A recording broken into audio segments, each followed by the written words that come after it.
அனைவருக்கும் வணக்கம். நண்பர் ஒருத்தர் உங்கள் ஹேர் ஆயில் வாங்கி தேய்ச்சா மன அழுத்தம் போகுமா அப்படின்னு கேட்டார். அப்படின்னா மனசுன்னு என்னென்னு தெரிஞ்சுக்கோணுங்க. நிறைய பேர்த்துக்கு தெரியாது. இதே கேள்வி எனக்கு இருந்ததுங்க. நான் வந்து எங்கள் ஆசான்கிட்ட கேட்டேன், மனசுன்னு என்னங்க அப்படின்னு. அவர் சொன்னதை உங்களுக்கு எல்லாமே சொல்லிடணுங்க. மனம் அப்படிங்கிறது உயிரினுடைய படர்கை நிலைங்க. மனம் என்பது உயிரின் படர்கை நிலை. மனத்தின் சாளரங்கள் கண்கள். அதாவது மனதனுடைய சன்னல் கண்கள். கண்ணை பார்த்தாலே எவ்வளவு உயிரோட்டம் இருக்குதுன்னு தெரிஞ்சிடு. அந்த உயிர் சக்தி தான் மனம்ங்க. இன்னைக்கு சொல்லிட்டு இருக்கிறோம்லங்க, உயிராற்றல் உயிராற்றல்னு. அதுதான் மனம். எவ்வளவு உயிராற்றல் இருக்குதோ அவ்வளவு வந்து மனம் தெளிவாக இருக்குது, சந்தோஷமாக இருக்குது. அதுக்கு வந்து மனசு சந்தோஷமாக வச்சுக்கிறது எப்படி அப்படின்னா, அதுக்கு வந்து திருமூலர் பாடலை வந்து ஒரு மேற்கோள் காட்டணுமுங்க. அதாவது வந்து உயிரை எப்படி வலுப்படுத்துறது அப்படின்னு சொல்கிறாரு.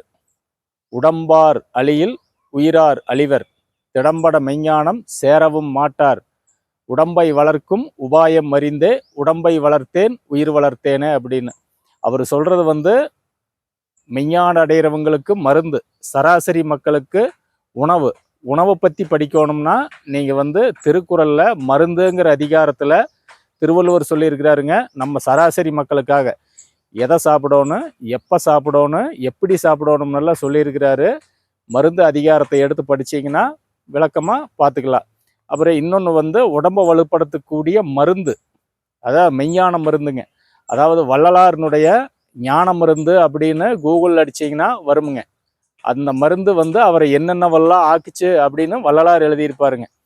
இந்த ரெண்டு விஷயத்துல தான் பண்ண முடியும். ஆனால் வந்து அந்த ரசவாத மருந்தெல்லாம் நம்ம செய்ய முடியாது, செய்ய தெரியாதுங்க. அதெல்லாம் வந்து பெரிய ஆய்வு. ஆனால் சராசரி மக்களுக்கு உணவை வச்சு உடம்பு எப்படி, உயிரை எப்படி வந்து நல்லா வச்சுக்கிறது அப்படின்னு சொல்லியிருப்பாருங்க. இன்னைக்கு வந்து இத்தனை மன அழுத்தத்துக்கு காரணம் சோர்வு, துக்கம், வருத்தம், கவலை, இதுக்கு எல்லாமே காரணம் அதுதாங்க. மக்கள்கிட்ட உயிராற்றல் கம்மியாயிட்டே வர்றது தான் மனக்குழப்பத்துக்கெல்லாம் காரணம். உயிராற்றல் கம்மியாச்சுனால எல்லாம் குழப்பமாகி போகுங்க. உயிராற்றல்ங்கிறது வந்து உள்ளே இருக்கிற காற்றினுடைய ஆக்சிஜனுடைய அடர்த்தி. அதாவது மனித உடலில் 65% ஆக்சிஜன் தான் இருக்குதுங்க. அப்புறம் வந்து அந்த ஆக்சிஜன் டென்ஸு பல்ஸ் ஆக்சிமீட்டர் வச்சு பார்க்குறாங்கல்ல, அதெல்லாம் 95 கீழே வந்துடுதுன்னா கைகாலெல்லாம் உதறல் எடுத்து மூளையே வேலை செய்யாதுங்க. அப்போ வந்து உயிராற்றல் மிக்க உணவுகளை சாப்பிடணும். உணவு தான் தீர்மானிக்குதுங்க. உணவை பற்றி தெரிஞ்சுக்கணும்னா நீங்கள் வள்ளுவர் படியுங்க.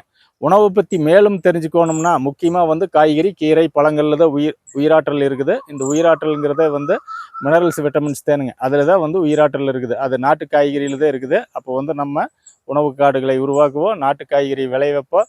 இந்த காய்கறி வைத்தியர் வந்து அருண் பிரகாஷ் இருப்பாருங்க. அவரது யூடியூப்ல எல்லாம் நிறைய வீடியோஸ் இருக்குது, அதையும் போய் பார்த்துக்குங்க. மனம்னா உயிர், உயிரை நிலைப்படுத்தணும்னா நல்ல உணவு சாப்பிடணும், நல்ல சிந்தனையோடு இருக்கணும். அப்போ தான் வந்து நல்லா இருக்க முடியும். நன்றி, வணக்கம். கட் பண்ணி